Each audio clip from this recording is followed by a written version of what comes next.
Hello everyone, this is Tim with Red Star Tomatoes and Chilies here in Tucson, Arizona. This video, the subject is going to be seed saving, and I'm going to start by showing two tomatoes that I collected from some plants that I dropped off at a local hydroponic store known as EcoGrow. These two tomatoes are from a very rare variety that is considered functionally extinct by Raft. I was able to get the seeds from Aravaipa Heirlooms. So what I plan to do is to save the seeds so that I can help distribute them and keep this variety alive. Now let me point out, number one, I've got two tomatoes here that I'm going to be seeding tonight. On Friday, I took a tomato that I picked on Tuesday from EcoGrow that was the same size, the same shape, the same color. And I seeded that on Friday, and what I did is I took the pulp with the seeds, put it into the glass of water here, or I should say I put it into the glass and I added some water, and I've let it ferment for over 3 days. The key is to let it to ferment at least 3 days. When you read about seed saving, a lot of it will sound quite technical, and sometimes people will say, oh, that sounds daunting. It truly isn't, and I'm about to show you just how easy it really is. It's not that difficult at all. So I'm going to pull out another glass, an empty glass, and I'm going to set it back there. That's where I'm going to put the pulp from the new tomatoes. I'm going to add water to it, and I'm going to let it ferment for, again, 3 to 5 days before I do the seed saving. So what I do is I take these tomatoes. Okay, again, these are Conqueror tomatoes. I also want to point out that these Conqueror tomatoes are very beautiful. I dropped off 3 plants at EcoGrow and asked them to help me grow these for the purpose of harvesting the seeds. And being a hydroponic shop, the conditions were absolutely excellent. Excellent lighting, excellent fertilizer, excellent soil, just totally excellent conditions. The 3 fruits that I have seeded, well, the one I seeded and the 2 I'm doing tonight, were very uniform in color, in size, and the one that I tested on Friday tasted absolutely fantastic. So, I have cut these seeds. Now what I'm going to do is, with my fingers, I'm not really worried about using my fingers on this, I'm going to take the seeds out. And my purpose is to save the seeds, so I'm going to take out as many seeds as possible. I am going to save this little piece here that no longer has any seeds on it, so I get to eat it and taste it. And that's how I know how the flavor is. So, the first half and the second half. And again, my goal is to get all of the seeds, so I'm taking that nice watery pulp that has the seeds in it, and I'm taking that out, and I'm setting aside the tomato skins here. Oops, you know, I'm not going to worry about every last seed. Okay, 2 more to go, so get those out. Okay. Now I still have left a lot of pulp on here, but that's not a problem, because what I'm going to be doing is I'm going to be using the little spray rinser in the sink after these ferment for a little bit. The main goal is, oops, it looks like I've got a few that fell off the little chopping block.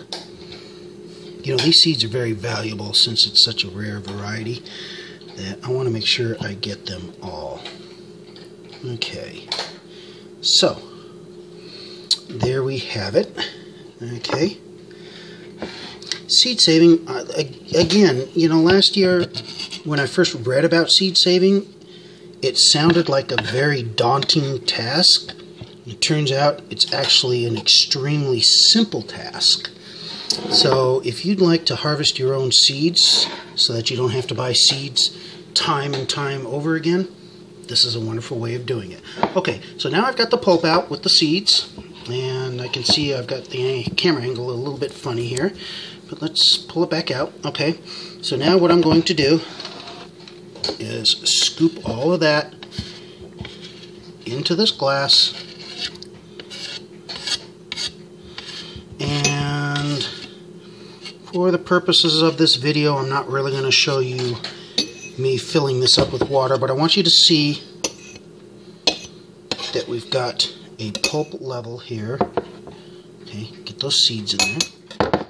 Okay, that is the pulp level. Okay, not a lot. I want this to be able to ferment, so I'm going to add some water. I'm just adding lukewarm tap water, and I want to add enough because I made a mistake not too long ago where I didn't add enough water, put it into a warm room, and it evaporated and dried out the seeds. You don't want that. You do not want that at all. So make sure you have enough water. Don't fill it super full. But anyway, you can see here what I've done.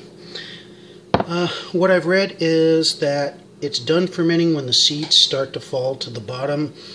In my experience, I haven't really seen that, but I can tell you that last year I seeded 14 or 15 different varieties of seeds and saved the seeds, and I tested them this year to see how viable those seeds were, and they all sprouted. So this works very well. Now, here are the seeds that have been fermenting for 4 days, 5 days. I started these on Friday. There is a little bit of the I want to call it the scum, the mold on the top. Don't worry about that. Don't worry about that at all. Now, I'm going to go out of camera view with this. What I'm going to do is I'm going to rinse it off with a sprayer. You don't have to use a sprayer. You could use just your regular faucet, but I'm going to rinse these off. The main purpose is to rinse the gel that surrounds the seeds so that you have the seeds remaining without that protective gel coating. Okay, so this will take a moment here.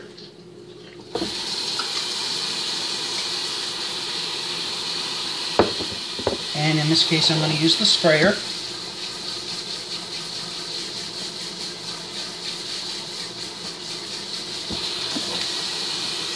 Okay, come back.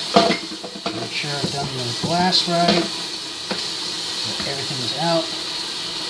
Okay. That's all there is to that. Now, I've put a paper towel down on this plate, and I'm banging and making a lot of noise, but the purpose is I'm trying to get all the seeds out. Okay, and I believe I have. I don't see any more seeds in there.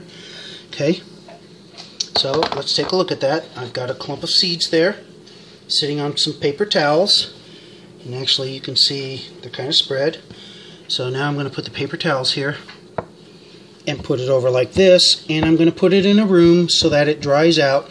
Once it is dried out, I'm going to separate the paper towel, and I'm going to start pulling the seeds off the paper towel. I don't care if the paper towel sticks to the seeds, because again, once these go into some sort of grow medium for sprouting, that paper isn't going to really make a difference at all. Usually they come off without the paper towel. I've had it where they've stuck to the paper towel. Not a problem. First, let me grab a pen real quick.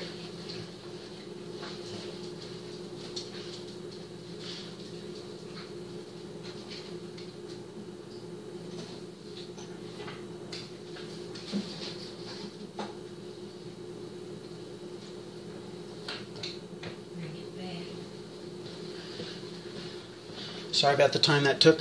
I really want to label this because one of the things that I highly encourage is that you do somehow label what you've done. Nothing worse than seeding something and forgetting, oh gosh, which ones did I do? I mean, if you do more than one and you don't label it and you think, oh, I'll remember next time, it doesn't always work that way. So label it.